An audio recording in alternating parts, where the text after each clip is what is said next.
My name is Christine Nickel, and I'm 67 years old. I never thought I'd be telling this story, especially not like this. But the truth has a funny way of finding its voice when you least expect it. Mine came the day my son, Thomas, sent me a message that I still haven't deleted. It read, "You never appreciated what you were given, Mom. You don't deserve anything from Grandma's estate." I stared at those words for a long time, not angry, just tired in a way only mothers can understand, when you've spent years giving, only to be told you don't deserve something that wasn't even yours to begin with. Thomas is 41. He's always been sharp-driven and quick to correct people. He lives in Raleigh with his wife, Naomi, and their 2 boys. He wears tailored shirts and has strong opinions about things like wine and mutual funds.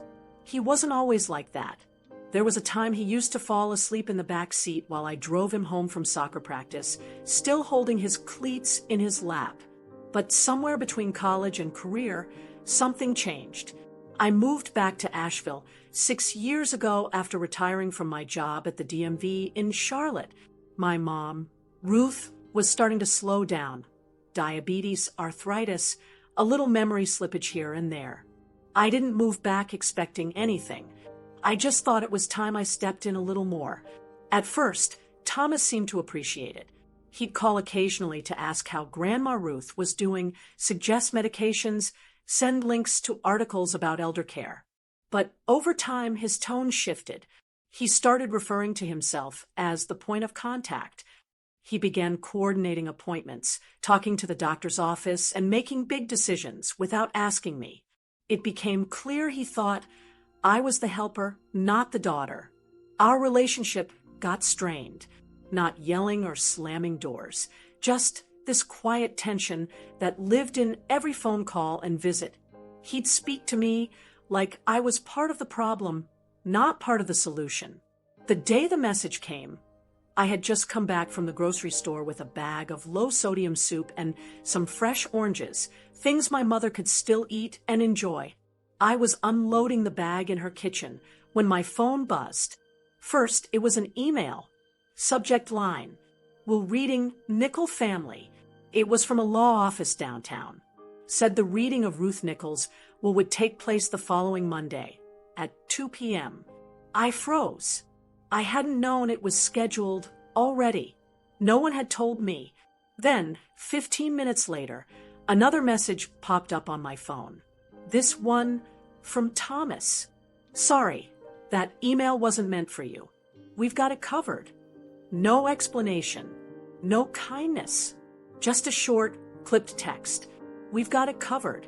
That night, I sat alone in my little 1-bedroom apartment, staring at the 2 messages.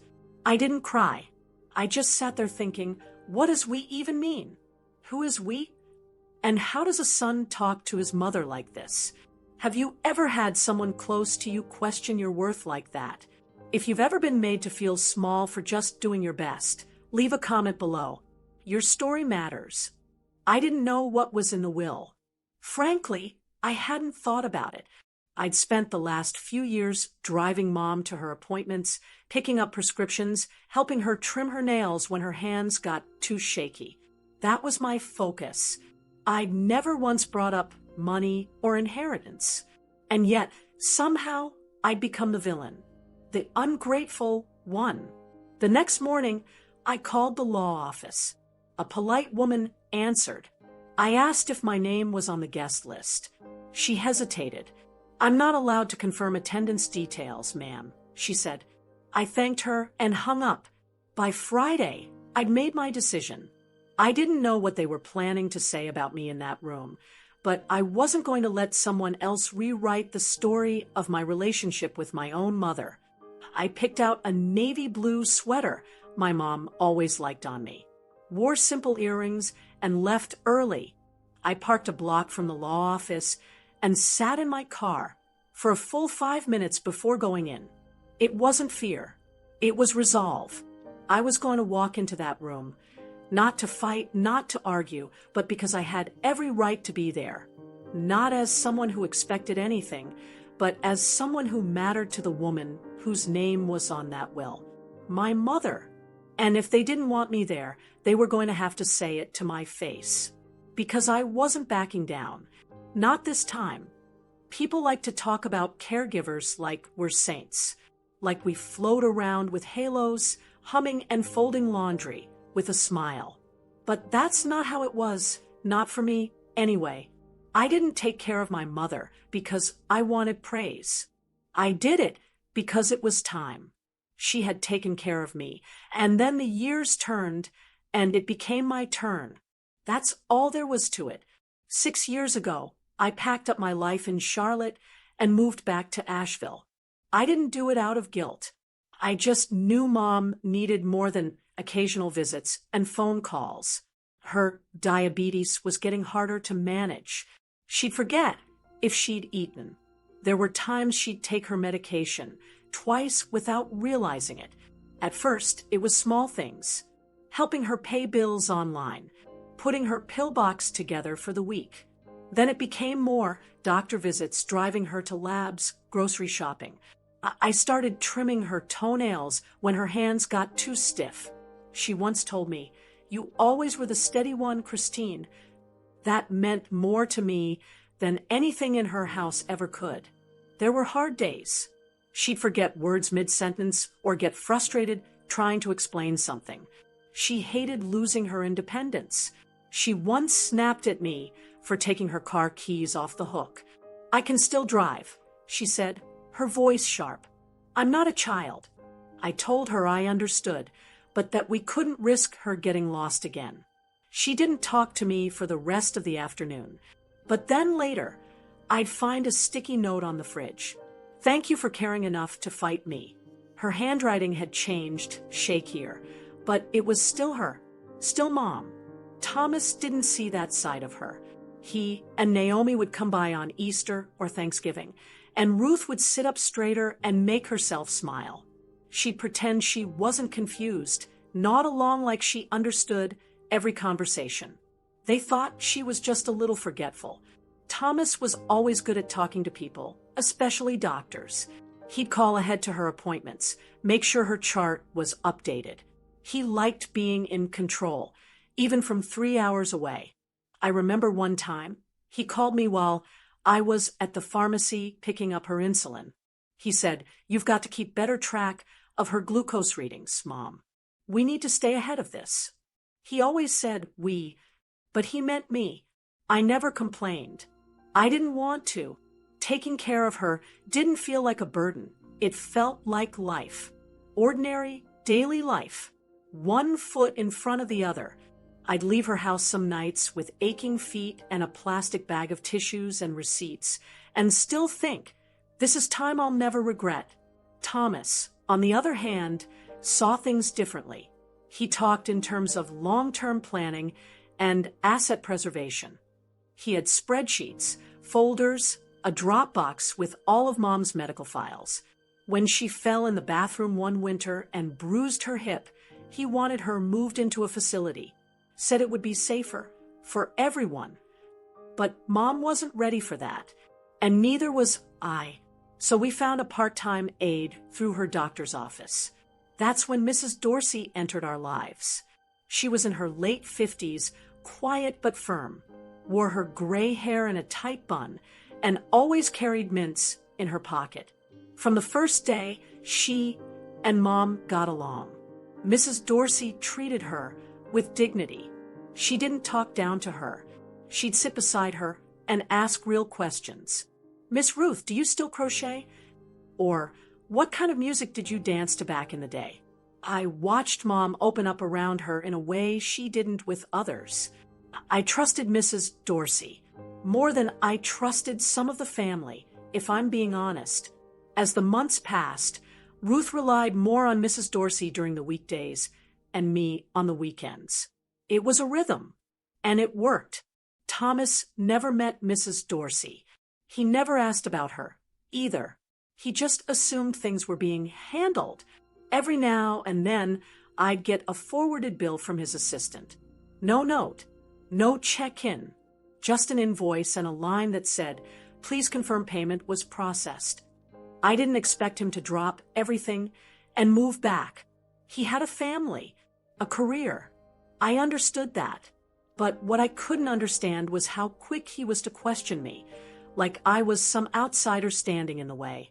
There was a time, years ago, when I thought Thomas and I were close. When he moved to Raleigh for college, I helped him carry boxes up 4 flights of stairs. We used to talk about books, politics, silly things on the news. But now, most of what we said to each other came through short texts or clipped calls. Still, I never once thought about the will. Not seriously. I figured Mom had already arranged everything years ago, and I didn't care. All I wanted was for her to be comfortable and treated with respect while she was still here. But that changed the day she passed, and I began to see how others looked at me, not as her daughter, but as a problem, a quiet caregiver, but not quiet enough. 3 years before my mother passed, we had one of those Thanksgivings where everything looks fine from the outside, but underneath, things are cracking. Thomas and Naomi had driven in that year. The boys were younger then, still excited about mashed potatoes and football. Ruth was doing okay, but she needed help getting dressed and walked slower than she used to. She still wanted to host, though, said it gave her something to look forward to. I let her believe she was in charge, even though I did most of the cooking and cleaning. That day, Ruth wore her burgundy sweater and her pearls, the ones she only took out for holidays. She sat at the table, smiling politely, answering questions when asked, but mostly staying quiet. She got tired easily by then, but she tried her best. Dinner went on as usual. Thomas talked about his business. Naomi gave an update on the kids' school. I filled in the silences, asking about pumpkin pie and who wanted coffee. But at one point, after the plates were cleared, Ruth motioned for me to follow her into the den. It took us a while to get there. She leaned on my arm the whole way. Once we sat down, she looked at me, eyes clearer than they had been in weeks, and said, "Christine, it's not who's loudest. It's who listens when no one else will." I remember sitting back, waiting. She wasn't someone who said things just to fill space. When she had something to say, it meant something. She took my hand and squeezed it. "Don't let Thomas push you out when I'm gone." I asked what she meant, but she just shook her head. "He means well, but he doesn't always know how to care without controlling everything." That stayed with me. She wasn't being harsh. She wasn't accusing him of anything cruel. She was just telling me the truth. And deep down, I already knew it. That Thanksgiving was the last time Ruth sat at the head of the table. The next year, she stayed in bed most of the day, and we brought her a plate with soft food. Thomas and Naomi didn't come that year, said they were going to her parents instead. Back in the present, I walked into the law office in downtown Asheville with that memory tucked in my mind. The waiting area was quiet, but the tension in the air was sharp. Thomas was standing near the window, arms crossed. Naomi sat stiffly on the leather couch, flipping through a magazine. She clearly wasn't reading. Across from her were 2 of Ruth's nieces, Cora and Denise. I hadn't seen either of them in over a year, maybe more. They were always polite, but distant. When Thomas saw me, his expression didn't change much.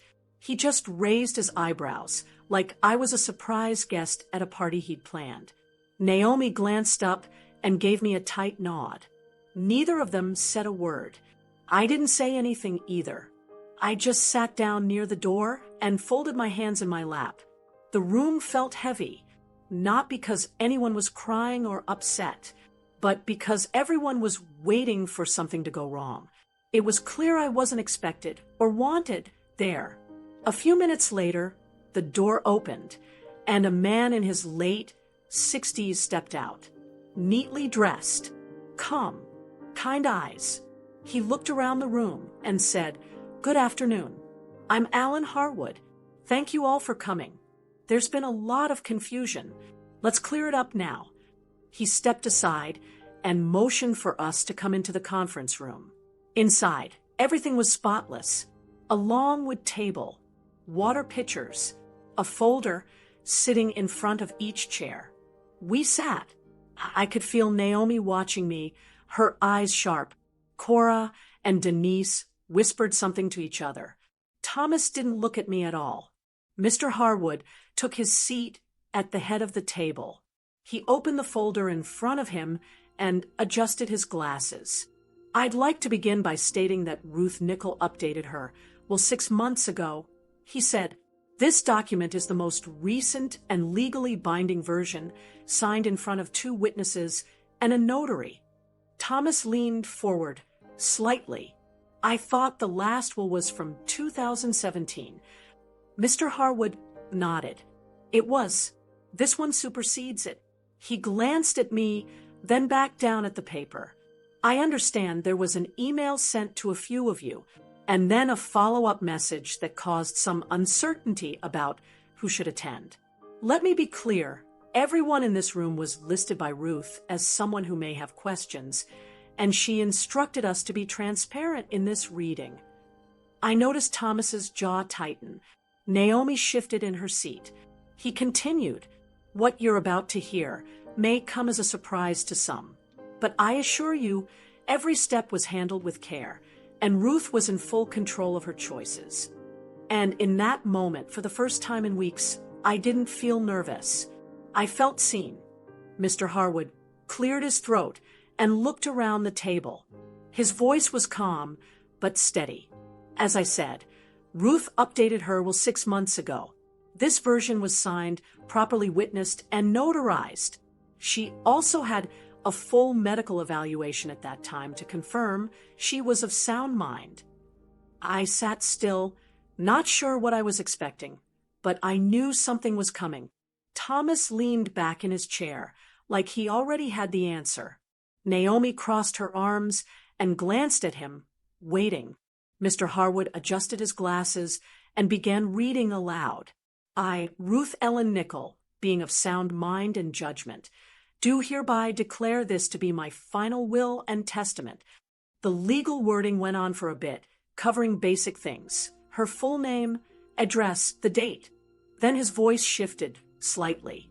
After careful consideration, I leave the entirety of my estate, including my home, bank accounts, belongings, and personal assets, to my daughter, Christine Nickel. Silence. The air left the room, like someone had opened a window in a storm. What would you have done in Christine's shoes? Speak up in the comments, especially if you've ever been caught in the middle of family drama over a will. These stories are more common than we think. Naomi was the first to speak. Wait, what? That's not right. Thomas sat up straight. That's not possible. There was a will from years ago. We all saw it. Mr. Harwood stayed calm. There was a previous will. Several, in fact, but this one replaces them. Ruth made her wishes very clear. Cora whispered something to Denise. Naomi turned to Thomas.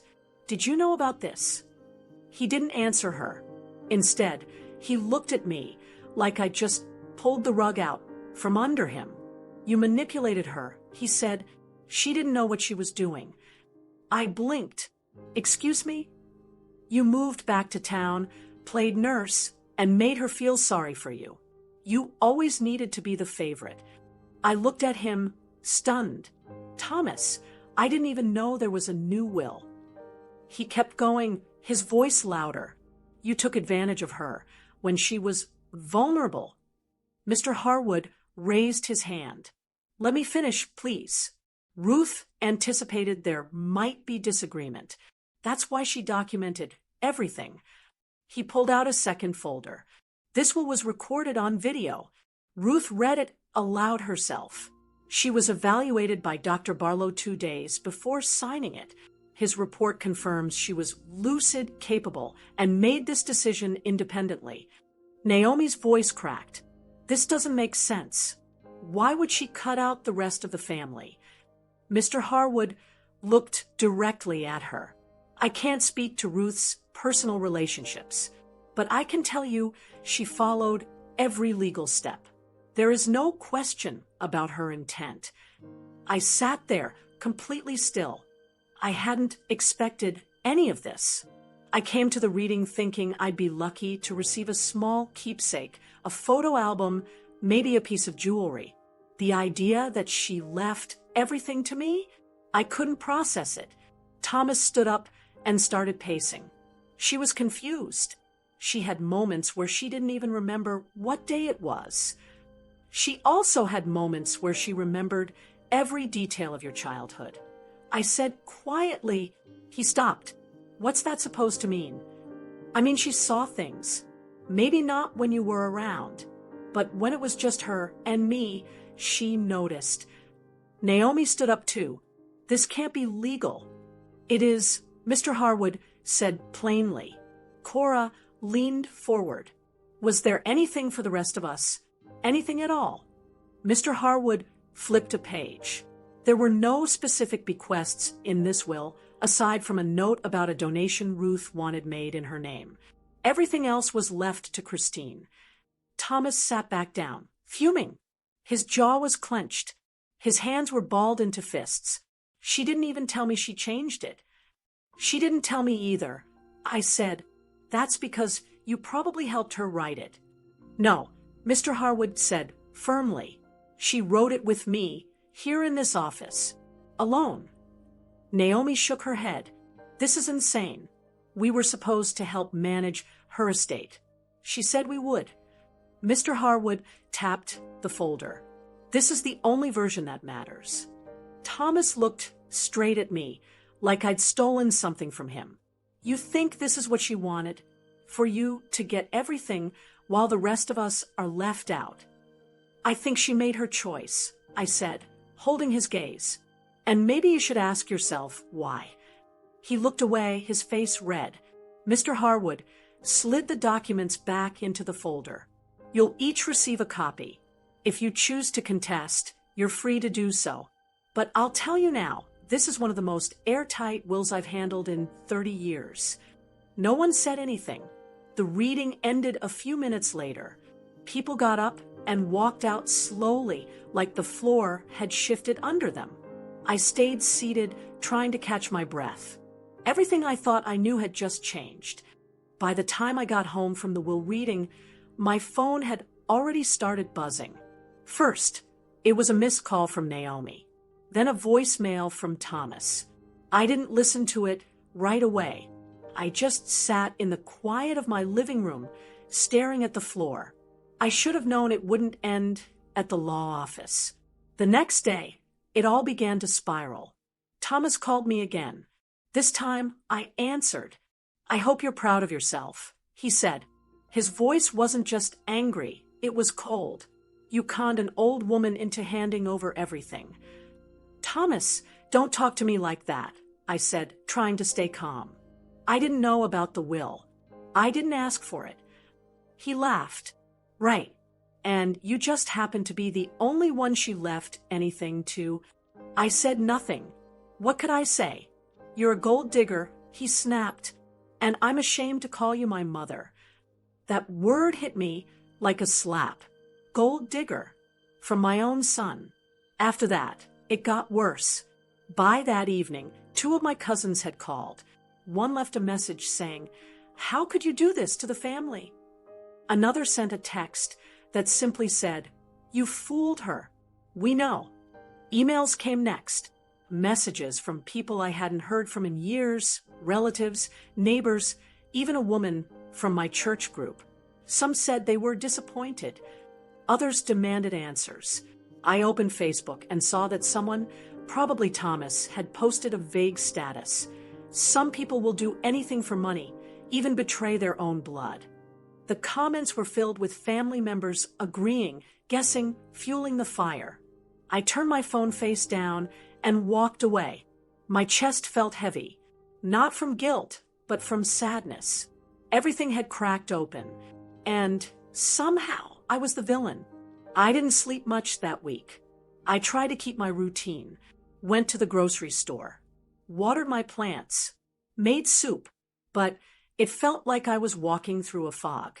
Everywhere I went, I wondered if people had seen the posts, if they believed what was being said.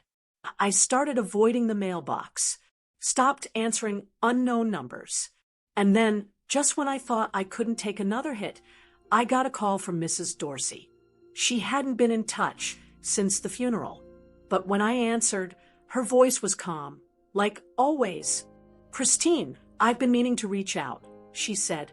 "I know this has been hard." I almost broke down right then. "You have no idea." "I do," she said softly. "Your mom left something for you." That caught me off guard. She did. She asked me to give it to you when the time was right. I think now is the time. We met the next morning at a small diner off Marymount Avenue. I wore sunglasses even though it was cloudy. I just didn't want to be seen. Mrs. Dorsey handed me a plain manila envelope. She gave this to me the week she updated her will. Said if things went sideways, you'd need it. I nodded, slid it into my bag, and thanked her. When I got home, I sat at the kitchen table and opened the envelope. Inside was a folded sheet of stationery in my mother's handwriting. It started like this: "Christine, if you're reading this, then Thomas is probably yelling somewhere." "Good. Let me explain." I let out a small laugh. For the first time in days, I felt her. Not just her words, but her personality. The letter went on. "I know what this looks like, and I know what they'll say, but I wasn't confused. I wasn't tricked. I watched, I listened, and I made a choice. Thomas likes being in charge, but he doesn't see people the way you do. He sees value in what people earn or own. You see value in who they are. That matters more than any bank account. You showed up. You changed my socks, cooked my food, sat with me when I forgot what day it was. You gave me dignity when I was losing everything else. This isn't about punishing anyone. It's about thanking you for loving me without asking for anything in return." I wiped my eyes, set the letter down, and took a deep breath. The world outside my front door still believed I was the bad guy. But in that moment, sitting at my kitchen table, I knew better. Mom had seen everything. The quiet visits, the arguments I defused, the times I said no to myself so I could say yes to her. She wasn't confused. She was clear. I just hoped one day Thomas would see it too. A few days after reading the letter from Mom, I went back to her house. Not for anything in particular, just to sit, to breathe in the space where she'd spent her final years. The place was quiet, too quiet, the kind of quiet that reminds you someone is gone. I walked into her bedroom and sat on the edge of her bed. Her scent still lingered, a soft mix of lavender and something warm, maybe her favorite lotion. The drawers were mostly empty, just a few scarves, a hairbrush, and a half-used crossword book. Then I remembered something.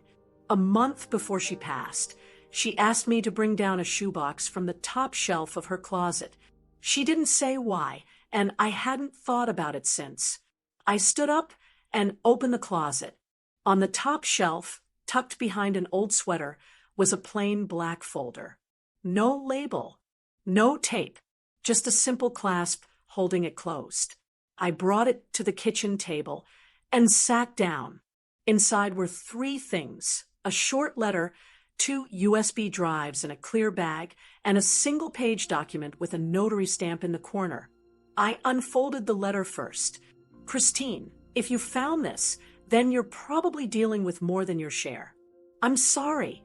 I meant to say this in person, but time catches up to all of us. What's on these drives should help. I wanted my voice to be part of the conversation after I was gone, not just my handwriting. Use what you need. And remember, you did nothing wrong." Her name was signed clearly at the bottom. I opened my laptop, inserted the first USB drive, and clicked on the first video. There she was, sitting upright in her living room, in that same floral chair she always loved.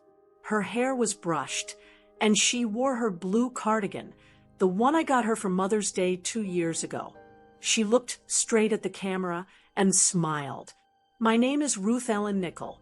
Today is May 14th, and I'm recording this video to explain the decisions in my will. No one is forcing me. I am clear, alert, and my daughter Christine just made me coffee without burning it, so I must still be of sound mind. I smiled. That was her, always finding a way to lighten even the heavy things. Then her tone shifted, still calm, but more serious. I've watched a lot over the years. Who visits? Who calls? Who helps? And who only shows up when there's a check involved. She didn't name names at first, but the message was clear. Christine didn't wait for my money. She showed up. She wiped my mouth when I drooled. She fed me when I couldn't grip a fork. That's love. That's not something you can buy or fake. Hit that like button if you've ever had someone quietly stand by you, even when no one else did. Loyalty like that deserves to be remembered. The second video went deeper. She named specific things Thomas had done, times he'd taken money from her account without fully explaining why. Last year, Thomas said he was moving some of my funds for a tax advantage. I didn't really understand, but I trusted him. Then I found out he bought into a condo development out of state. She shook her head. When I asked about it, he said it was part of my retirement plan. But I wasn't retired. I was old and tired. There's a difference. I sat there in silence, watching her speak, stunned at how clear and steady she was. She mentioned the family meetings Thomas had held without her, the way he talked over her in doctor appointments, and how he once told her that Christine didn't understand numbers. But I understand people, she said, and I know what love looks like when it's real. The notarized document in the folder was a legal statement affirming that the videos had been recorded willingly. It had her signature, the date, and the notary's stamp. There was no question. They were real. The second USB held scanned receipts, emails, and bank statements. One email from Thomas read, "I've gone ahead and moved $38,000 into a managed account for you. No need to worry about it. It's safer this way." But there was no follow-up, no explanation, no return. I sat with everything for 2 days before I called Mr. Harwood. I asked to meet in person. When I arrived at his office, I handed him the folder. "I didn't know she did all this," I said, "but I think it matters now." He flipped through the papers, read the letter, and nodded slowly. "She was very intentional," he said. "This explains a lot. I want to protect what she wanted," I said, "and I want the truth to be part of this." He agreed and connected me with another attorney, a woman named Lee Hoffman, who handled estate disputes. Lee looked over everything, videos, emails, financial records, and said, "This is stronger than most contested cases we see. If Thomas tries to fight this, we'll be ready." I didn't want to fight my own son, but I wasn't going to let him erase what Mom had chosen either. This wasn't about money. It was about her voice, her clarity, her truth. And now I had the proof to back it up. I wasn't surprised when the legal papers arrived. They were hand-delivered to my door on a Monday afternoon, just a thick envelope with my name on it, and a knock I didn't answer fast enough. Thomas had officially filed a lawsuit. He was contesting the will, claiming undue influence. The words were bolded on the first page, like they meant something solid, like what I had done was sneaky or dishonest. His claim was simple. He said I pressured Mom into changing her, when she wasn't in her right mind, that I isolated her, that I assumed the role of gatekeeper, and that he, the oldest son, had been unfairly pushed out. I read through it slowly, line by line. My chest felt tight, but I didn't cry. I didn't even feel angry, just tired. I called Lee, my attorney, and handed her everything. He really did it, I said. She didn't sound surprised. They usually do, especially when there's money involved. We weren't even a rich family, I muttered. It's never about how much. It's about who feels entitled. She went to work right away, sent copies of the notarized videos to the court, attached Ruth's competency evaluation, gathered written statements from Mrs. Dorsey and two of Mom's neighbors who'd seen me at the house regularly. She even had Mr. Harwood lined up to testify. The court hearing wasn't long, less than half a day, but it felt like a year. Thomas showed up in a gray suit with Naomi behind him. He barely looked at me. Lee did most of the talking. She was calm, clear, and respectful. She played the video of Mom explaining her decisions. She handed over the documents. The judge read every page. Then Mr. Harwood took the stand. He spoke plainly like always. I met with Ruth Nickel several times over the years. He said she was clear, alert, and firm in her decision to update her will. No one else was present. There was no pressure. Thomas's lawyer asked a few questions, but they didn't go far. There was too much evidence stacked in our favor. When the judge finally spoke, his words were brief. The court finds no evidence of undue influence or lack of capacity. The will stands. Thomas didn't say anything. He just clenched his jaw, nodded once to his lawyer, and walked out. Naomi followed him, but she turned back for a second. Her face looked tired. I stayed in my seat for a while after everyone had left the room. It didn't feel like a win. It felt like a loss with a ruling attached to it. The next week, I didn't hear a word from Thomas. But on Thursday night, I got a phone call from Naomi. She didn't say hello, just a quiet sigh. And then, he's not taking this well. I sat down. I didn't want this to happen. I know, she said, but maybe he needed a reality check. He doesn't always see how his actions affect other people. There was a long pause. He'll come around, she added, though her voice didn't sound sure. Maybe, I said, or maybe this is just how it ends. I'm sorry for the things I said, she whispered. I believed him. I shouldn't have. I didn't know what to say, so I just said, thank you. After that, something unexpected started to happen. The silence from the rest of the family began to shift. First, I got a handwritten note from Denise, one of Ruth's nieces. I've been thinking a lot about Aunt Ruth. I realize now how much you did for her, especially near the end. Thank you. A few days later, Cora sent a bouquet of yellow tulips. No card, just flowers on my porch. A quiet gesture. Then came an email from a cousin I hadn't spoken to since our grandmother's funeral. She wrote, I'm sorry we didn't speak up. You didn't deserve what happened. I wasn't sure what to do with it all. The same people who had whispered behind my back were now softening. Maybe Mom knew this would happen.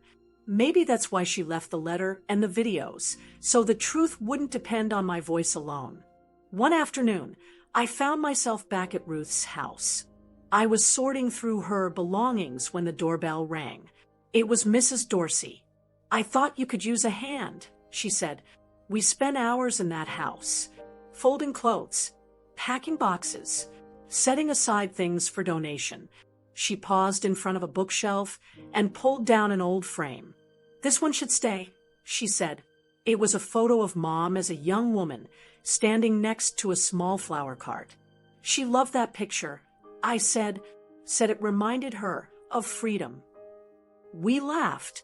Then we sat on the back porch for a while, just watching the breeze pass through the trees.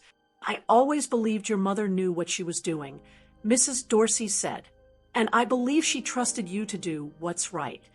I nodded. I hope I did. You did, she said. You still are. It wasn't just about winning the case. It was about protecting her story, about reminding everyone who she really was and what she chose.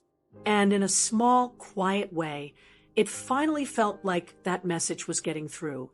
It took me a few months to truly settle into Mom's house. Even after the case was over and the dust had cleared, I still caught myself waiting for her voice when I walked through the front door.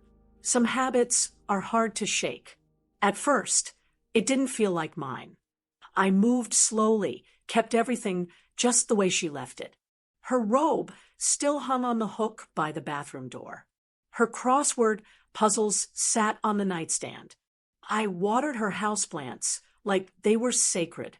It took time before I allowed myself to move the furniture or repaint a room. Eventually, I started to see the house not as something I had taken, but as something she left behind on purpose. Not just walls and windows, but memories. Years of conversations, meals, stories, quiet afternoons. Those didn't disappear with her. They stayed. The more I settled, the more I realized this inheritance wasn't about money. It was about acknowledgement. It was about dignity.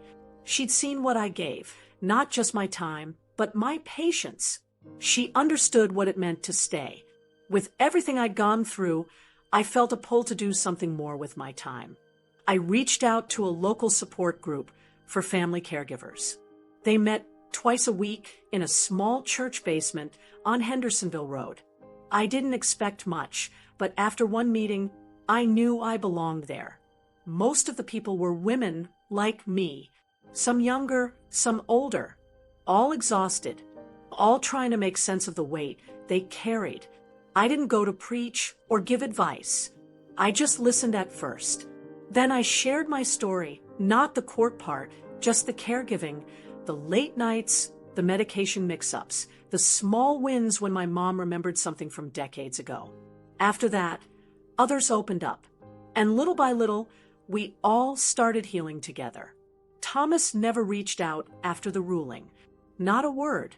I heard through Naomi that they'd taken a short trip out of state, and that he was still bitter. I didn't chase him down. I didn't press. Sometimes people need time, and sometimes they just need space. And as much as I wanted to fix what was broken, I also knew I couldn't force it. The door was open if he ever wanted to come back. One quiet morning, while cleaning out a drawer in Mom's sewing room, I found a second letter. It was tucked between two quilting magazines, wrapped in a soft cloth napkin.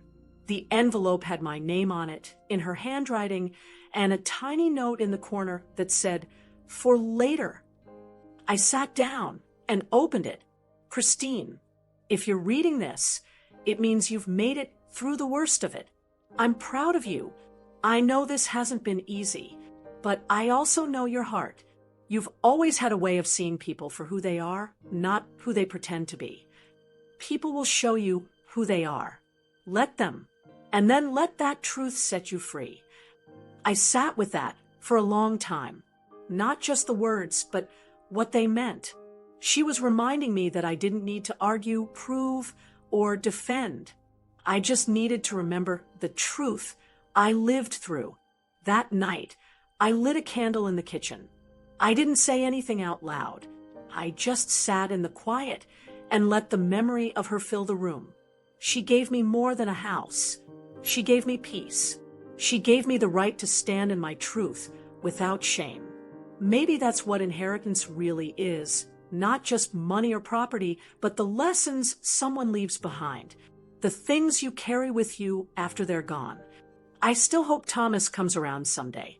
I still hope my grandsons will visit and see the place their great-grandmother loved so much. But if that day never comes, I'll still be okay. Because I know I didn't take anything. I received what was offered freely.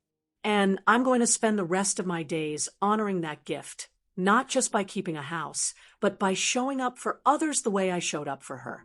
Have you ever been made to feel ungrateful by someone who didn't know half the story?